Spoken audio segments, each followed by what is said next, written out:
The convoy moved across the Nevada desert just as the sun dipped low, painting the horizon in copper and red. 3 armored vehicles followed, a narrow stretch of highway that cut through empty land where help was far away and signals were unreliable. To most observers, it looked like a routine military transport, predictable, quiet, vulnerable. That illusion was exactly what the bandits had been waiting for. From the rocky ridges overlooking the road, binoculars tracked every movement. The group watching below was not made up of amateurs. These were former contractors and criminals with combat experience, men who had learned how to exploit gaps in security and vanish before. Reinforcements arrived. For weeks, they had studied this route, mapping blind spots and rehearsing the strike. According to their intel, the convoy carried sensitive equipment. One clean hit, a fast grab, and they would be gone before night fully settled. Inside the lead vehicle, Major General Evelyn Carter sat upright, her posture relaxed but alert. At 42, she carried herself with quiet authority, earned through years of command in hostile territories. She wasn't supposed to be there. Generals rarely rode in convoys like this. But Carter had insisted, after reviewing intelligence, reports that hinted at a planned interception.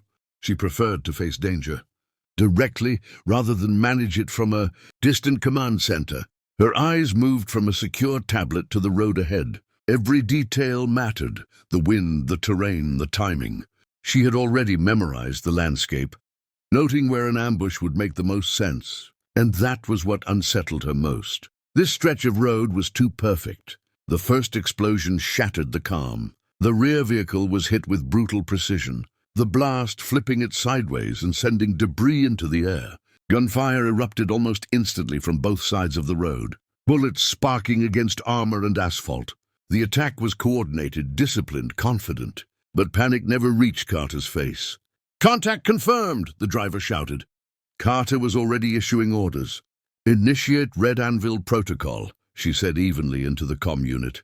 "Containment, not pursuit. Lock down the perimeter." The bandits advanced, convinced the convoy was trapped. From above, they fired in controlled bursts, expecting chaos, screams, confusion. Instead, the response was immediate and unnervingly calm. Hidden panels along the vehicles opened. Surveillance drones lifted silently into the air, spreading out like a net. Electronic countermeasures activated, severing the attackers' communications in seconds. Radios went dead. GPS screens flickered, then went black. Confusion rippled through the bandits' ranks. Carter stepped out of the vehicle under covering fire, boots hitting the ground with purpose. She scanned the ridgeline, tracking movement patterns, predicting reactions before they happened. To her, the battlefield spoke clearly. "They're hesitating, Shah." The gunfire slowed, then shifted, no longer aggressive but uncertain. From her position near the lead vehicle, Evelyn Carter could sense the change even before the drone feed confirmed it. The attackers were no longer executing a plan. They were reacting. That single detail told her everything she needed to know. "Maintain pressure, controlled fire only," she ordered. "No one advances without my command." Smoke canisters rolled across the road, forming a grey wall that cut visibility for the bandits perched along the ridges.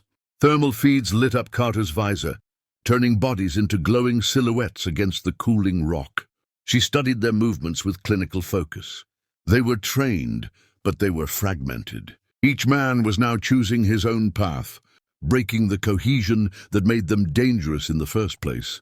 A burst of automatic fire snapped from the left ridge. Carter dropped to one knee and returned fire, placing 3 precise shots that forced the shooter to retreat behind cover. She didn't pursue. She didn't need to. The terrain did the work for her. The canyon narrowed ahead, and the slopes funneled movement into predictable channels she had already accounted for. "Second unit cut off the northern descent," she said. "Third unit secure the ravine. Non-lethal if possible." Some of the soldiers exchanged quick glances, surprised by the restraint. But none questioned her. Carter had led them before. They knew her decisions were deliberate. Above them, drones adjusted position, feeding real-time data. One by one, escape routes disappeared. The bandits tried to fall back, but the desert offered no cover from the sky. With their communications jammed and coordination gone, their confidence collapsed rapidly. A man broke from the rocks and ran downhill, weapons slipping from his grip. He didn't make it far before a flashbang dropped at his feet, knocking him to the ground. Another tried to flank from the right, only to be met by a blocking unit that forced him to surrender at gunpoint. Within minutes, the firefight had turned into a containment operation. Carter moved forward carefully, her rifle lowered but ready. She passed a wounded attacker being treated by a combat medic, alive and restrained. His eyes followed her wide with disbelief. He had expected brute force, retaliation, chaos. Instead, he was watching discipline in action. "Stay down," she said calmly as she passed. "You'll live." That simple statement seemed to unsettle him more than the gunfire had. As the last pockets of resistance dissolved, the silence returned in fragments. Wind swept through the canyon, carrying dust and the faint smell of burned metal. Soldiers secured weapons, zip-tied prisoners, and checked on the damaged vehicle. Miraculously, no one from the convoy had been killed. One of the captured men finally spoke as Carter approached. His voice was hoarse, drained of arrogance. "Who's in charge here?" Carter stopped in front of him and removed her helmet. By dawn, the desert looked untouched again, as if the violence of the night before had been absorbed by the sand and stone. The convoy sat secured within a temporary perimeter while investigation teams documented every detail. Prisoners were loaded into transport vehicles, their hands bound, their faces drained of defiance. The operation was over, but its consequences were just beginning. Major General Evelyn Carter stood a short distance away, reviewing reports as medics completed their final checks. Her uniform bore dust and smoke stains, silent evidence of a command style that refused to remain distant from risk. She listened as officers briefed her. No fatalities among convoy personnel. All attackers accounted for, classified cargo intact. Each confirmation was met with a short nod. Success, to her, was measured in restraint as much as outcome. As the sun rose higher, a secure line connected her to Washington. Faces appeared on the encrypted screen. Senior officials, analysts, decision-makers who rarely saw the battlefield firsthand. They had already reviewed drone footage and communications logs. The precision of the response had left little room for criticism. One official leaned forward. "General Carter," he said, "you anticipated the ambush, placed yourself at the center of it, and neutralized a hostile force without escalation. Why take that risk personally?" Carter didn't pause. "Because leadership carries weight," she replied, "and weight should be shared. My presence ensured discipline, clarity, and accountability in a moment where mistakes could have cost lives." The line went quiet for a second. Then the nods came, slow and respectful. Hours later, as the convoy resumed its route under reinforced escort, news of the failed attack began circulating through intelligence channels. Names surfaced. Connections were exposed. What the bandits believed was a simple interception unraveled into a broader investigation that would dismantle their entire network within weeks. Their mistake wasn't attacking a military convoy, it was assuming the people inside it were predictable.